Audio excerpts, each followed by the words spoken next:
Bienvenidos, hijos del fuego eterno, al lugar donde la verdad y la magia se encuentran. Salve, buscadores del sol negro, preparaos para adentrarnos en un nuevo misterio.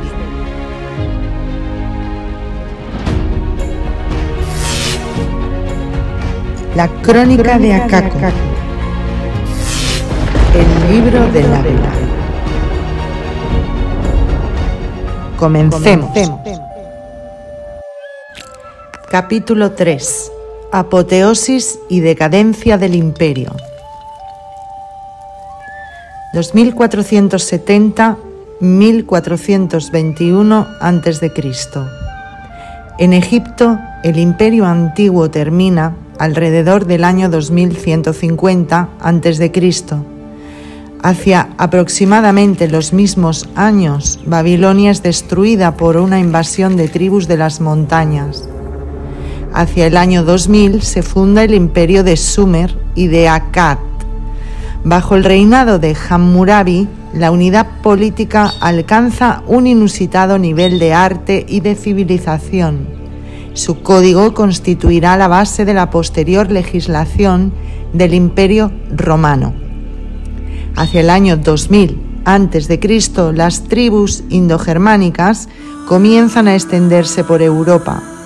Todas las estructuras estatales del mundo antiguo cobran una nueva imagen por la figura de los guerreros montados en carros de combate. Mientras que en Egipto el poderoso imperio nuevo de Tutmes extiende sus relaciones hasta Creta, en Europa florece la Edad del Bronce, que conduce al desarrollo de civilizaciones altamente diferenciadas. En el Nuevo Mundo, los registros de acontecimientos históricos comienzan con los pueblos Chavín en Perú, en torno al 900 a.C. Nada se sabe sobre la existencia en esa época de indios en la Amazonia. El imperio en la cumbre de su poder. Extensa es la tierra de mi pueblo. Antiguamente este país estaba habitado exclusivamente por los Uga Mongulala y por las tribus salvajes, entre las que se encontraban muchas naciones poderosas sobre el gran río. Desde la llegada de los blancos bárbaros, las tribus han ido extinguiéndose una tras otra. Si una comunidad se defendía, sus hombres eran asesinados y sus mujeres y niños tratados como animales. Esto está escrito en nuestra crónica, pero no en la de los blancos bárbaros. Los blancos bárbaros registran la historia de una manera equivocada. Dicen muchas cosas que no son ciertas. Hablan solo sobre sus propios actos heroicos y sobre la estupidez de los salvajes, porque los blancos bárbaros siempre están mintiéndose y engañándose los unos a los otros. Al violar todas las leyes de la naturaleza, quieren convencerse a sí mismos de que son capaces de crear un mundo nuevo y mejor. Pero según el legado de nuestros dioses, la tierra fue creada con ayuda del sol. La tierra, el suelo y mi pueblo se pertenecen los unos a los otros. Están inseparablemente unidos, tal y como Lhasa nos enseñó, y tal y como está escrito en la crónica de Akakor. Los servidores escogidos no gobernaron con la mano blanda. No gobernaron con mano blanda. No renunciaron a las ofrendas sacrificales. Ellos mismos las comieron y las bebieron. Grande fue el poder que obtuvieron y muchos los tributos que recibieron: oro, plata, miel de abejas, fruta y carne. Estos fueron los tributos de las tribus sometidas y fueron depositados ante el príncipe, ante el gobernador de Akakor. En el octavo milenio, 2500 a.C., el imperio alcanzó la cumbre de su poder. 2 millones de guerreros dominaban sobre las llanuras del Gran Río, sobre las enormes regiones de bosques del Mato Grosso y sobre las fértiles laderas orientales de los Andes. 243 millones vivían según las leyes de Lhasa, el hijo elegido de los dioses. Pero en el mismo momento en que el imperio había llegado a su apogeo, comenzó a declinar. En primer lugar, se produjeron cambios que pusieron a Acácor nuevamente a la defensiva. Las tribus salvajes se contaban ahora por millares. La tierra apenas era capaz de alimentar a tantas personas. Movidas por el hambre, invadieron una y otra vez los territorios del imperio. Y asimismo, las tribus aliadas comenzaron a rebelarse contra la hegemonía de los Uga Mongulala. Aparecieron nuevas naciones contra las que Acácor tuvo que luchar duramente para vencerlas. Se movilizaron bajo las órdenes del Consejo Supremo. Llegaron hasta el Gran Lago en las montañas y ocuparon el país que lo bordea. Exploradores y guerreros acompañados del mensajero con la flecha dorada. Habían sido enviados para observar a los enemigos de Acácor y derrotarlos. Unidos, los guerreros de las tribus escogidas fueron a la guerra y tomaron numerosos prisioneros, porque las tribus aliadas habían rechazado el legado de los dioses y se habían dado a sí mismas sus propias leyes. Vivían según sus propias reglas, pero los guerreros de los servidores escogidos eran valerosos, derrotaron al enemigo y lo dejaron sangrando.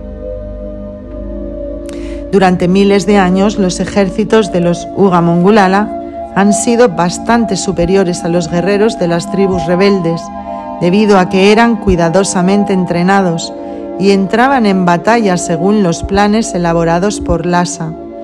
100.000 guerreros estaban bajo el mando del Señor de la Guerra, o jefe 100.000 hombres. 10.000 hombres eran dirigidos por un capitán, o jefe 10.000 hombres.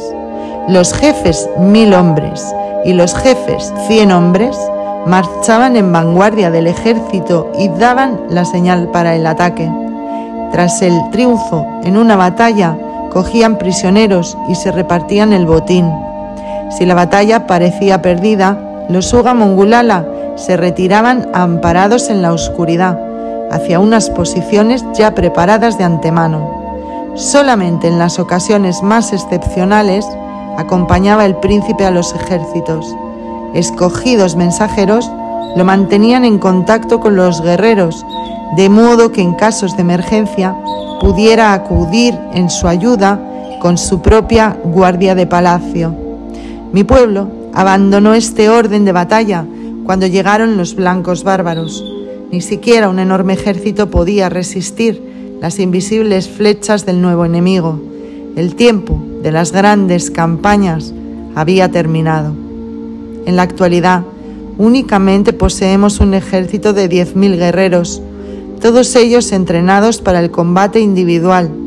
Están agrupados en partes iguales y se hallan bajo el mando de los 5 supremos señores de la guerra y de los 5 sumos sacerdotes.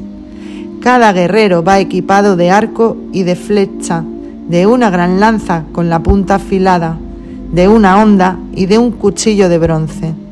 Como medio de protección contra las flechas del enemigo, porta un escudo hecho de una densa malla de bambú. El ejército se acompaña de una tropa de exploradores y, según sus informes, los señores de la guerra determinan la modalidad del ataque. Solo el príncipe puede decidir la declaración de guerra. Como anuncio de la inminente batalla, envía por delante al mensajero con la flecha dorada. La campaña más importante antes de la llegada de los godos se dio en el año 8500. Según cuentan los sacerdotes, las tribus salvajes de la frontera septentrional del imperio se habían aliado con la tribu de los caminantes. Asesinando y saqueando, llegaron hasta el gran río. La tribu de la gran voz huyó de pánico. Mait, el legítimo gobernador de las tribus escogidas, declaró entonces la guerra contra los pueblos hostiles. Al mismo tiempo que desde todas partes del imperio se iba reuniendo un poderoso ejército, los Uga Mongulala comenzaron a dotarse del necesario equipo militar. Prepararon arcos, flechas, hondas y lanzas de bambú en los valles y en los bosques del gran río.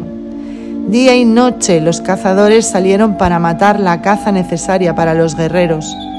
Las mujeres tejieron ropajes de guerra para sus hombres y cantaron canciones sobre las heroicas gestas de los grandes príncipes. Todo el territorio de Maid estaba dominado por un poderoso afán de batalla. Así es, en cualquier caso, como lo cuentan los sacerdotes. Finalmente, cuando después de 6 meses se hubo reunido un ejército de 300.000 hombres, Maid, el príncipe, convocó a los ancianos y a los sacerdotes. Vestido con el resplandeciente traje dorado del asa y portando el cetro de plumas azules, rojas, amarillas y negras, mandó llamar al mensajero con la flecha dorada. Cuando éste llegó, todos los presentes se inclinaron. Maid le ofreció agua y pan, los signos de la vida y de la muerte. El júbilo estalló entre las tribus de los servidores escogidos. Gritos de alegría que llegaron hasta las 4 esquinas del universo y sembraron el miedo y el terror entre las tribus hostiles. Se inició entonces la gran marcha hacia la frontera septentrional. Durante 2 meses los enmudecidos tambores retumbaron e hicieron temblar la tierra, y cuentan los sacerdotes que al final del 2.º mes las tribus escogidas encontraron al ejército enemigo. Con sus gritos de guerra, los guerreros se lanzaron los unos contra los otros. Los arqueros dispararon sus flechas y destruyeron la vanguardia del enemigo. Tras ellos, las tropas de lanceros trataron de romper el cuerpo principal del ejército enemigo. Al llegar la noche, la batalla se interrumpió. Según el legado de los dioses, ningún guerrero podrá entrar en la segunda vida si muere durante las horas de la oscuridad. Pero al comenzar la mañana siguiente, la lucha se reanudó con una intensidad redoblada. En un poderoso ataque, los Uga Mongulala derrotaron a la tribu de los caminantes. Sus capitanes se rindieron e imploraron misericordia, pero Maid no escuchó y nadie fue perdonado. La tristeza y la alegría se extendieron al mismo tiempo por el imperio.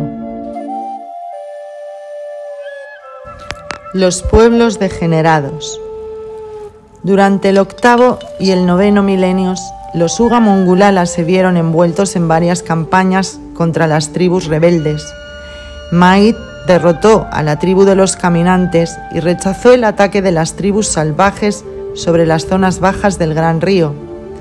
Nimaya amplió las 3 fortalezas, Mano, Samoa y Kin, situadas en el país denominado Bolivia, y levantó fuertes barreras defensivas en los alrededores del destruido recinto religioso de Mano. Otros príncipes sostuvieron otras batallas. Anou luchó contra la tribu de los comedores de serpientes y contra la tribu de los corazones negros. Ton castigó a los cazadores de tapires por su desobediencia y envió exploradores a las costas del Océano Oriental. Coat, un descendiente especialmente digno de Lhasa, el hijo elegido de los dioses, derrotó a la tribu de los rostros deformados en una sangrienta batalla librada en las zonas altas del Río Negro y que duró 3 días, extendiendo el imperio hasta el país llamado Colombia. Muda levantó un segundo cinturón defensivo en torno a Agacacor y construyó depósitos subterráneos en los valles elevados de los Andes. Pero fue el príncipe Maid el que tuvo que librar la batalla más peligrosa. Fue esta la lucha contra la tribu que vive sobre el agua, que tras la segunda gran catástrofe había fundado su propio imperio en las montañas del Perú. A lo largo de 800 años, sus caudillos sometieron a numerosos pueblos salvajes y avanzaron hacia Machu Picchu. El Consejo Supremo, para impedir que la tribu atacara a Kakor, decidió someterla. En el curso de una guerra que duró 3 años, dura y con enormes pérdidas, y en la cual los Uga Mongulala sufrieron muchas derrotas humillantes, Mait logró finalmente vencer a la tribu que vive sobre el agua y capturar a su caudillo. El peligro procedente del oeste parecía haber quedado eliminado. ¿Cómo acabará todo esto? Cada vez hay más pueblos que se dotan de sus propias leyes, que olvidan el legado de los dioses y que viven como animales. Grande es el número de los servidores escogidos, pero innumerables los degenerados. Devastan nuestros campos y matan a nuestros hijos. Son arrogantes. Muchos son los pueblos que han sometido. Las tribus rebeldes mencionadas en la crónica pertenecían a los degenerados. Lhasa las había integrado en el imperio de Akakor y les había enseñado el legado de los dioses. En el curso de los milenios rechazaron la soberanía de los Uga Mongulala y olvidaron las enseñanzas de los padres antiguos. Vivían como tribus salvajes en chozas de paja o en inmensas casas rectangulares, suficientes para alojar a toda la comunidad tribal. Sus poblados estaban protegidos por una alta empalizada de madera. No cubren sus cuerpos. No están familiarizados con el arte de tejer, pero son muy inteligentes en el trabajo de las plumas para convertirlas en tocados. Los degenerados cultivan la tierra quemando los bosques. Plantan mandioca, maíz y patatas. La caza es para ellos tan importante como el cultivo del suelo. Sus arcos y sus flechas son similares a los nuestros, pero más pequeños y ligeros. Han adoptado el mismo veneno que los Uga Mongulala. En el combate cuerpo a cuerpo utilizan una lanza con una punta de piedra afilada. Mientras que mi pueblo venera el legado de los dioses, las tribus degeneradas adoran a 3 divinidades diferentes: el sol, la luna y el dios del amor. Para ellos el sol es el padre de toda la vida sobre la tierra, la luna es la madre de todas las plantas y de todos los animales, y el dios del amor protege a la tribu y es el responsable de la fertilidad del pueblo. Si una tribu cree que no es afortunada, el mago sacerdote ahuyenta a los espíritus malignos. Los degenerados también conocen el yo esencial, que se separa del cuerpo en el momento de la muerte y entra en la segunda vida. Creen que esta segunda vida tiene lugar en las residencias subterráneas de los maestros antiguos.